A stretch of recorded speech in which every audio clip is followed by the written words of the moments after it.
Kita PSI itu terbuka dengan semua, dengan siapapun kita bekerja sama, akan siap berkolaborasi asal ini ya saling win-win, tidak ada win-lose atau lose-win, dan kita bisa bersinergi bersama. Nah, intinya itu aja. Kaisang jadi ketum PSI, elektabilitas Ganjar di PSI rebound pesat. Anies Prabowo rungkat, kader bersorak, akhirnya PSI ada di jalan yang benar, mantap. Bisa bekerja dengan baik sebagai ketua umum. Selamat ya Mas Kaisang, gitu. PDI Perjuangan terbuka, kami akan selalu bersilaturahmi. Namun memang semua partai itu mempunyai strateginya masing-masing, kemudian memenangkan capresnya. Jadi ayo Mas Kaisang, ikut PDI Perjuangan aja yuk. Halo, selamat datang di channel Redaksi Jurnal bersama JJ. Ketua Umum PSI Kaisang Pangarep mengatakan partainya terbuka bekerja sama dengan PDIP di Pilpres 2024. Ia mengaku siap berkolaborasi dengan siapapun asal kerjasama itu saling menguntungkan. Hal tersebut disampaikan Kaisang merespon pernyataan Ketua DPP PDIP Puan Maharani yang mengajak dirinya membawa PSI mendukung Ganjar Pranowo. Kata Kaisang pada Selasa 26 September, kita PSI itu terbuka dengan semua, dengan siapapun kita bekerja sama akan siap berkolaborasi asal saling win-win. Tidak ada win-loss atau loss-win dan kita bisa bersinergi bersama. Kaisang menjadi ketum PSI, meskipun baru 2 hari menjabat sebagai anggota, adalah hak dari PSI untuk karir politik seseorang, meskipun tanpa adanya kaderisasi yang dilakukan atau sekolah politik yang dijalankan seperti PDIP. Setiap partai berhak memiliki strateginya sendiri, meskipun mereka mengangkat ketua umum yang baru saja dilantiknya. Tapi yang kepanasan kenapa malah pendukung Prabowo dan Anies ya? Para pendukung Ganjar saja sampai-sampai menanggapi hal ini dan tidak memiliki sebuah nyinyiran dan pandangan yang buruk terhadap karir politik Kaisang yang baru-baru ini diberitakan menutup banyak bisnisnya karena mungkin selesai pandemi dan semuanya sudah kembali normal.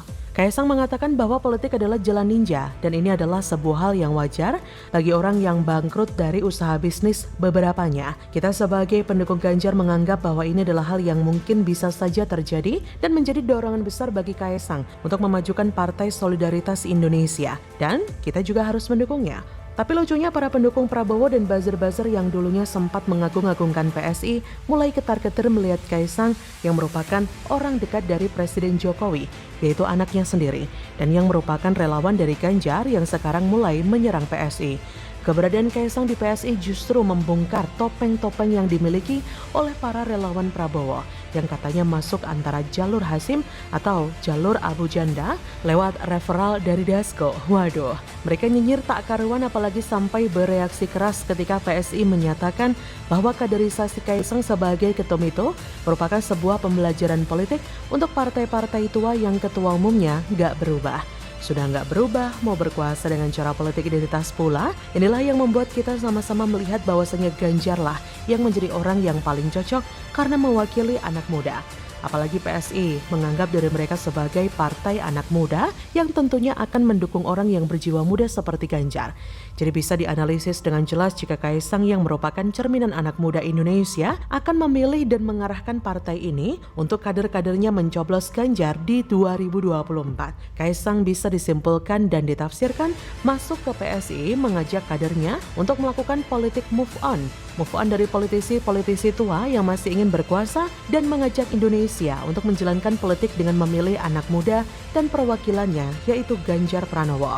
Meskipun sampai saat ini PSI belum memberikan dukungan kepada capres tertentu, dengan dimasukkannya Kaisang menjadi ketua umum PSI bisa memberikan dampak besar dan dorongan momentum kepada kader PSI untuk mulai semangat memilih Ganjar, perwakilan anak muda dan paham cross-cultural communication. Bagaimana menurut Anda?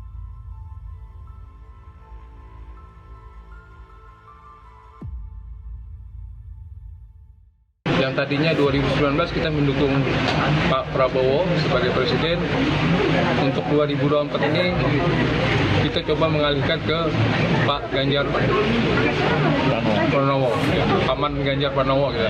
Karena kita orang Banjar jadi kita paman. Prabowo kalah terus, gak peduli rakyat miskin. Ratusan relawan Prabowo PS19 Kalimantan banting setir dukung Ganjar Pranowo. Kaos dibuang, full dukungan ke Ganjar. Tahun yang lalu 2019 mendukung Bapak Prabowo, sekarang kita bersama-sama untuk berpindah dukungan kepada Bapak Ganjar Pranowo. Halo, selamat datang di channel Redaksi Jurnal bersama JJ. Ratusan relawan pendukung Prabowo PS19 di Kalimantan Selatan kini berbalik badan mendeklarasikan dukungan kepada Ganjar di Pilpres 2024. Mereka bersatu dalam naungan relawan Ganjar Pranowo 2024 atau GP24.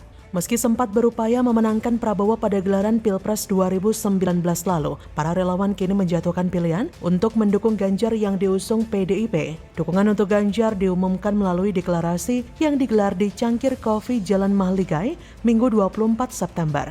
Para relawan berkumpul dan secara simbolis melepaskan kaos yang bergambar Prabowo dan kini mengenakan kaos bergambar Ganjar. Mereka berasal dari sejumlah daerah diantaranya Banjarbaru, Banjarmasin, Kampat, Martapura, Marrabahan, dan Tanah Laut. Para relawan juga merupakan kumpulan dari berbagai elemen seperti alumni pesantren, relawan milenial, penghafal Al-Quran, dosen, relawan pemadam kebakaran, dan mahasiswa. Sejumlah tokoh di Kalimantan Selatan pun ikut serta dalam deklarasi tersebut. Mereka antara lain adalah Ketua DPD Kerukunan Masyarakat Kalimantan, Anang Mishra, ada juga tokoh agama Abdullah yang juga merupakan pembina desa Marrabahan, serta Ferry Setiadi, ex-relawan PS19, ada juga Ketua Pemuda Badan Pemadam Kebakaran Kabupaten Banjar. Kalimantan Selatan yang kaya akan batu bara, minyak, alam, dan gas tidak luput dari angka kemiskinan. Kata Anang, Kalimantan Selatan berpotensi pertambangannya itu sangat besar, tapi kemiskinan dan ketimpangan sosial masihlah tinggi. Selama Pilpres 2014-2019, kami selalu percayakan ke Prabowo. Kini kami optimistis bisa mengantarkan Ganjar meraup suara terbanyak di Kalsel. Beliau adalah sosok pimpinan yang diinginkan oleh masyarakat. Kami percaya dan yakin di bawah kepemimpinan Ganjar membawa perubahan bagi Indonesia dan khususnya Kalimantan Selatan. Nah, begini dong, bikin keputusan yang logis. Untuk apalagi mendukung sosok yang terbukti gagal 2 kali di pemilu. Apalagi ada isu HAM di masa lalu yang masih menempel ke orang yang bersangkutan. Prabowo dalam masa lalu, orangnya pun sudah tua. Harusnya dia relakan kepada yang lebih muda. Zaman semakin dinamis dan perubahan terjadi dengan kecepatan yang tidak pernah kita bayangkan sebelumnya. Orang seperti Prabowo tidak akan sanggup, biar Dilan saja, maksud saya Ganjar saja. Dan lagi, Prabowo itu semenjak lahir sudah kaya. Kalau dia ngomong tentang kemiskinan yang belum pernah ia lewati, tentu sangat wagu, alias nggak pantas karena kurang rasa penjiwaannya. Sebenarnya meskipun belum pernah kaya, asalkan punya empati yang tinggi pun bisa dong merasakan penderitaan rakyat dengan berbagai catatan.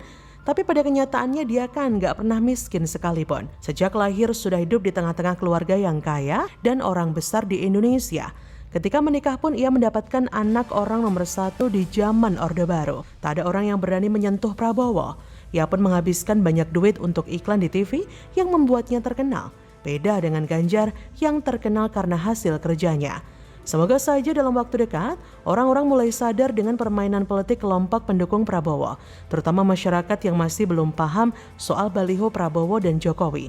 Itu cuma drama murahan untuk mengelabui sebagian pendukung Jokowi. Apalagi ada baliho besar Prabowo Gibran, yang mana Gibran mengaku tidak tahu dan tidak seizin dia. Mereka ini mainnya frontal dan ugal-ugalan. Kader partai lain dibajak seenaknya demi ambisi norak di luar batas. Ganjar punya track record, prestasi, dan visi yang jelas untuk Indonesia di masa depan. Sebelumnya dia pernah menjelaskan cara Indonesia menjadi negara maju di 2045. Salah satunya yaitu meningkatkan usia harapan hidup, peningkatan level pendidikan, dan peningkatan produktivitas masyarakat sehingga UMKM mencapai 5%, proporsi kewirausahaan mencapai 8%, dan rasio volume usaha koperasi terhadap PDB mencapai 10%. Visi Prabowo, visinya cuma ada di baliho, prestasinya cuma beli peralatan militer bekas.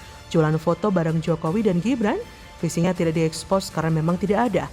Visinya cuma digembar-gemborkan oleh para pendukungnya dengan cara yang sangat norak. Jadi, bagaimana menurut Anda?